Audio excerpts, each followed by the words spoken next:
다 함께 매일 드리는 기도로 2월 22일 수요일 새벽 기도회를 시작하겠습니다. 하나님 아버지, 어두운 이 땅에 빛을 비추어 주시옵소서. 거짓과 폭력, 전쟁과 재난으로 고통을 겪는 이 세상에 하나님의 사랑과 공의가 충만하게 하옵소서. 한반도의 평화를 지켜주시고 자유인들을 보호하시며 복음 통일을 이루어 주옵소서.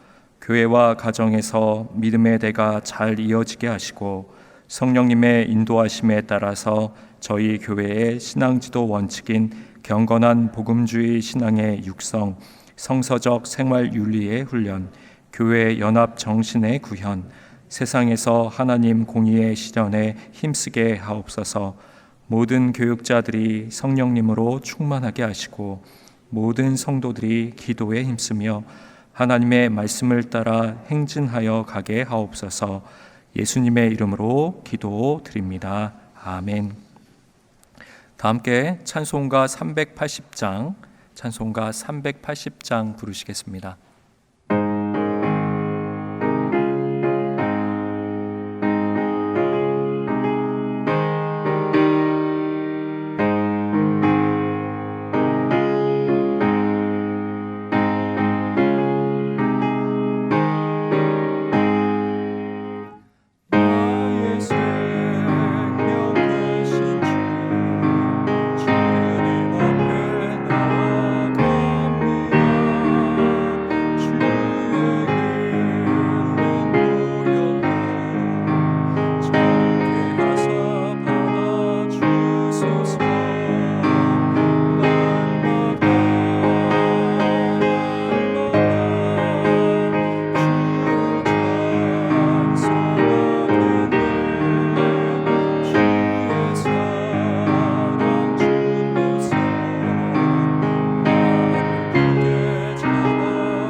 오늘 저희에게 주시는 하나님의 말씀은 구약성경 욥기 8장입니다.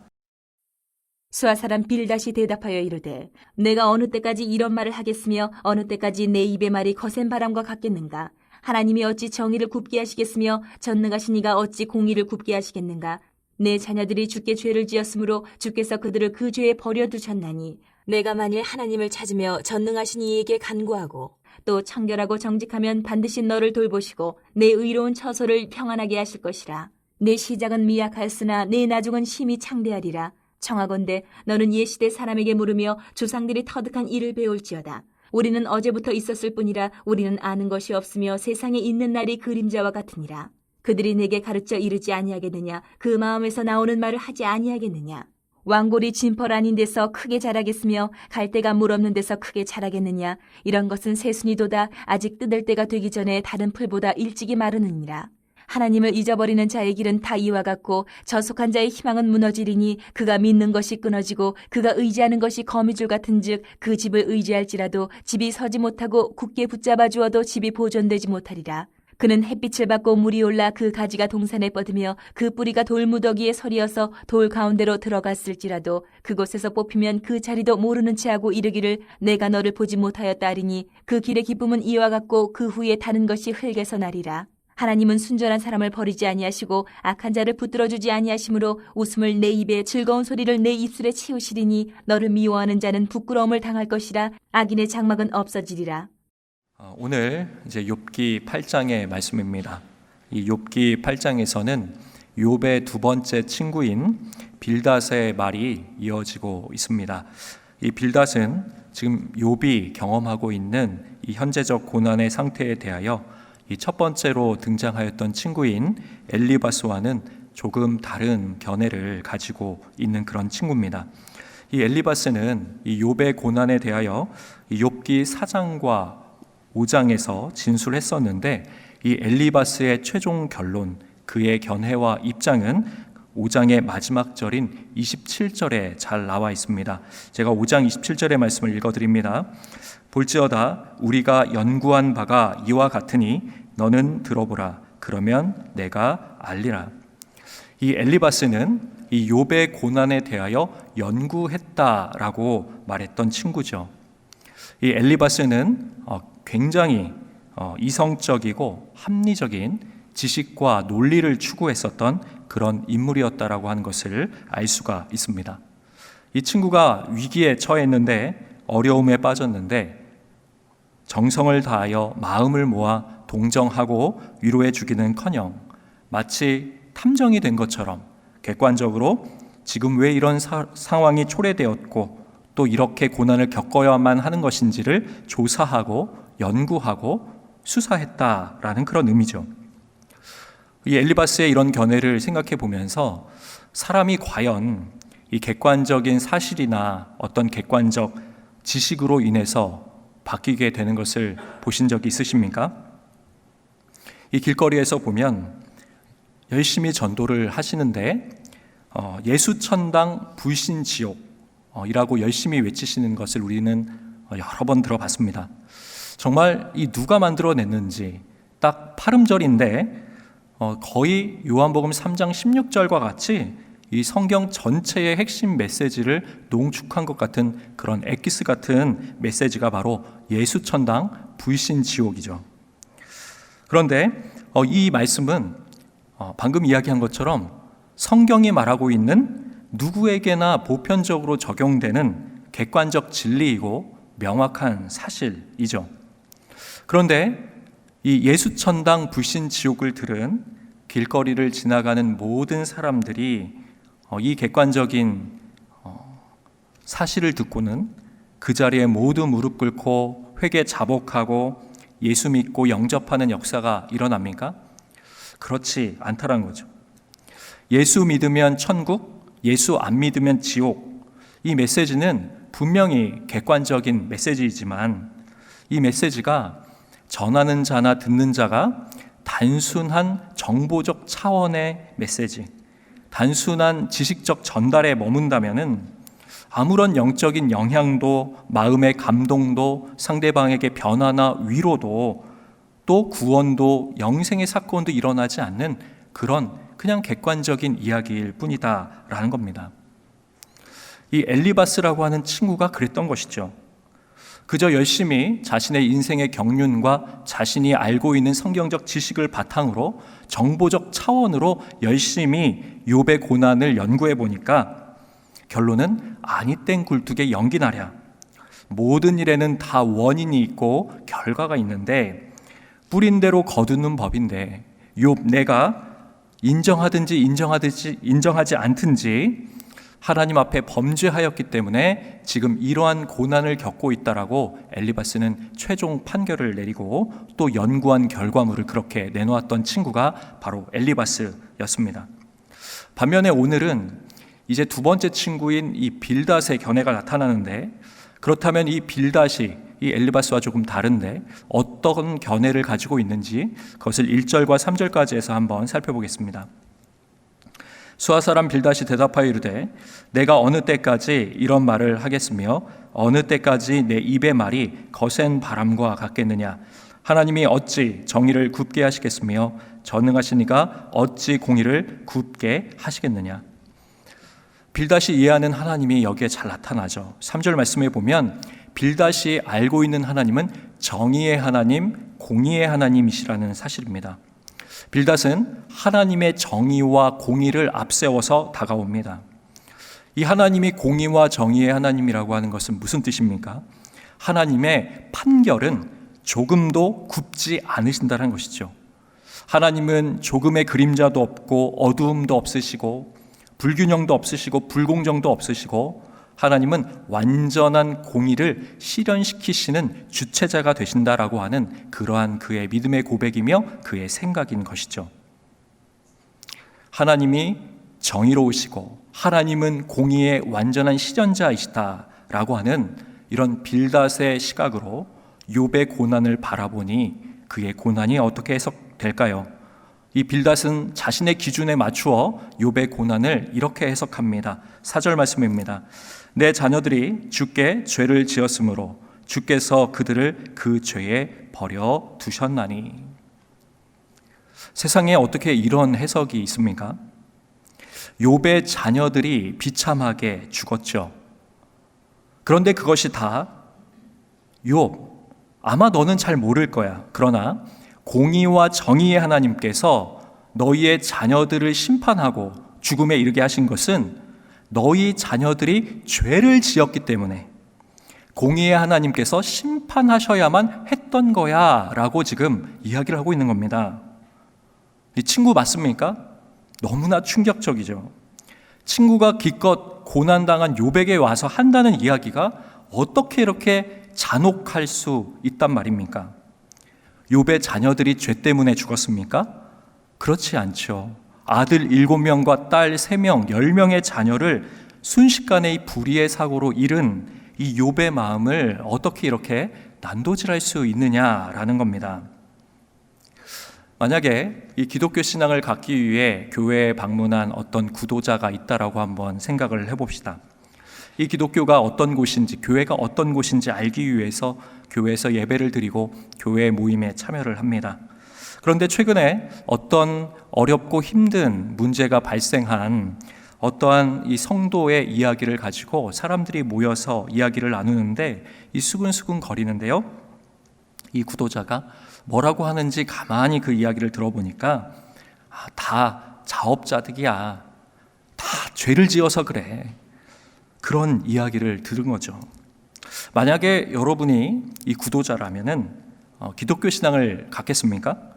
이 상처에 고춧가루를 뿌리는 교회 여러분이라면 그런 교회에 나가시겠습니까? 공의와 정의의 하나님께서 죄를 지으면 가차없이 자비 없이 은혜 없이 긍휼 없이 그 죄를 1대1로 상응하여 징벌하신다.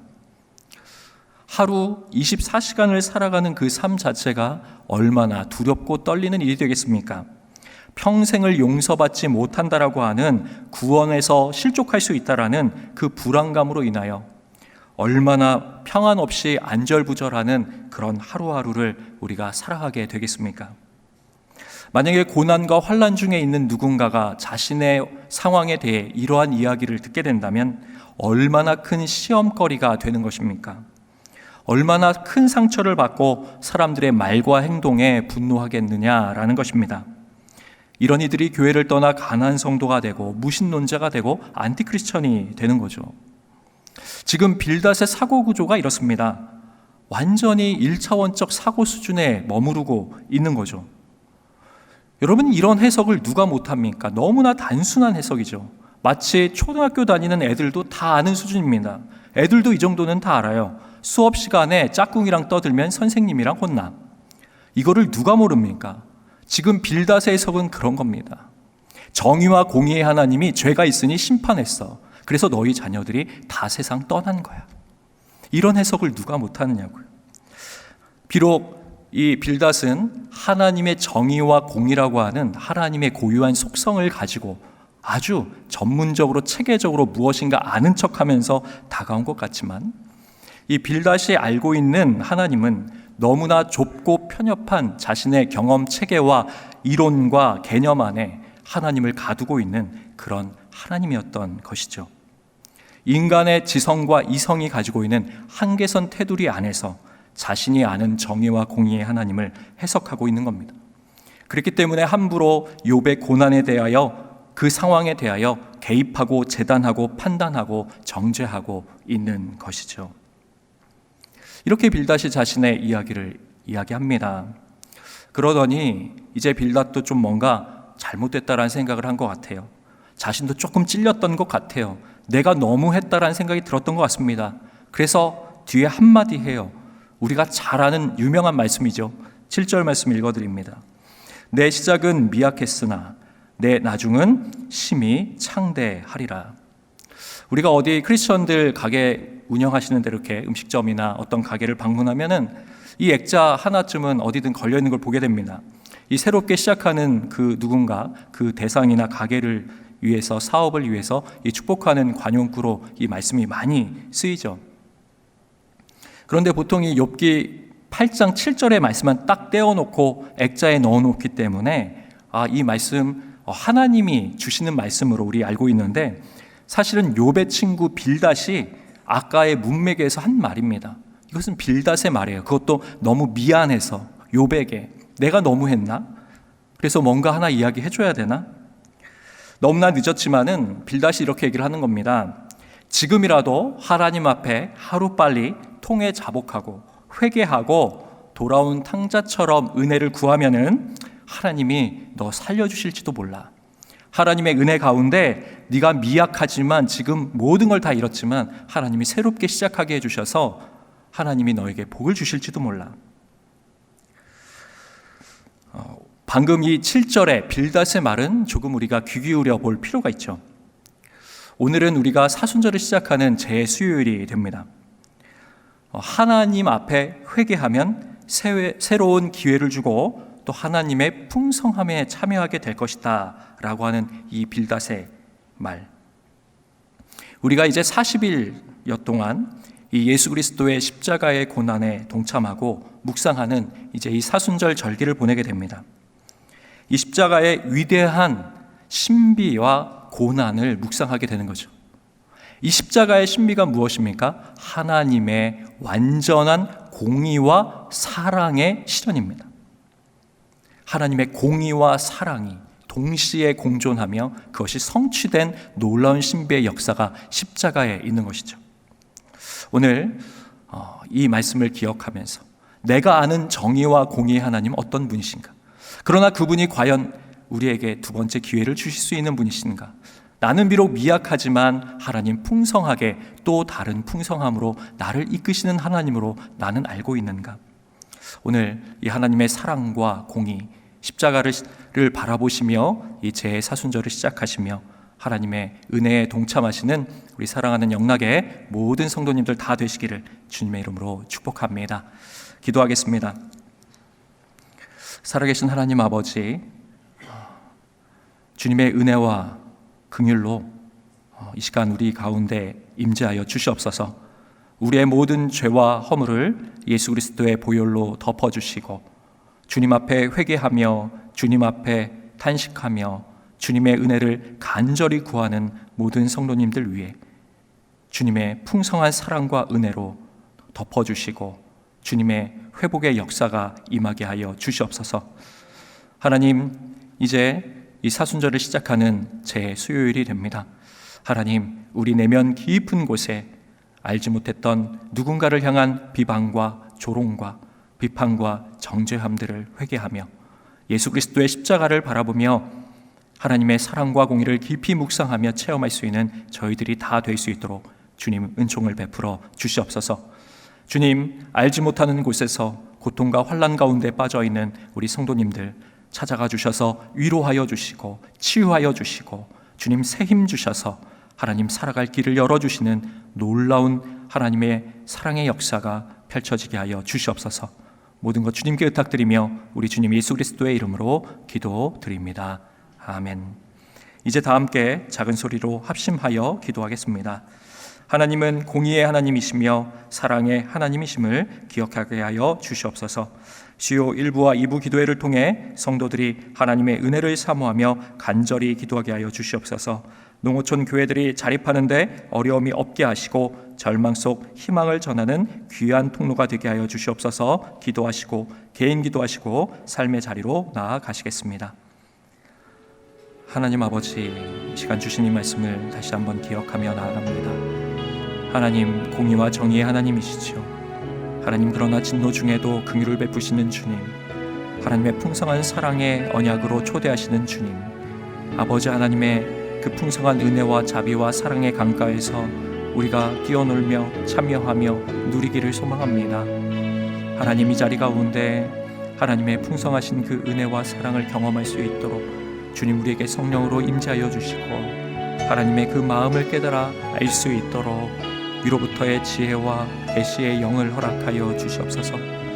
하나님 아버지, 우리가 살아가는 이 삶 가운데 주님 신실히 주님 손 붙잡고 나가길 원합니다. 아버지, 주변을 판단하고 누군가를 정죄하는 것이 아니라 하나님의 위로자로서, 하나님의 사랑의 전달자로서 하나님 맡겨주신 귀한 사명들 감당할 수 있는 우리 영락의 모든 성도님들 다 되실 수 있도록 도와주시옵소서. 고통과 고난 가운데 신음하는 모든 영혼들 주님 찾아가 주시고 그 손 붙들어 주시고 그 마음과 육체를 회복시켜 주시고 치유하여 주시는 역사가 임하게 하여 주시옵소서. 하나님, 오늘 수요 1부와 2부 기도회가 진행됩니다. 아버지, 이 기도회를 통하여 아버지 하나님의 은혜가 임하게 하여 주시옵시고 주님 앞에 말씀과 기도로 나아가는 모든 이들 가운데 하나님 한량없는 예비된 축복을 허락하여 주시옵소서. 아버지, 시간 우리 농어촌 교회들 기도합니다. 아버지, 자립하는데 어려움이 없게 하여 주시고 절망 중에도 희망을 붙들며 나아갈 수 있는 아버지 복음의 빛된 사명 감당하는 전도의 놀랍게 힘쓰는 우리 농어촌 교회들 다 될 수 있도록 주님 도와주시옵소서. 우리 목회자분들 지켜주시고 그 가정을 온전케 강건케 하여 주시옵소서.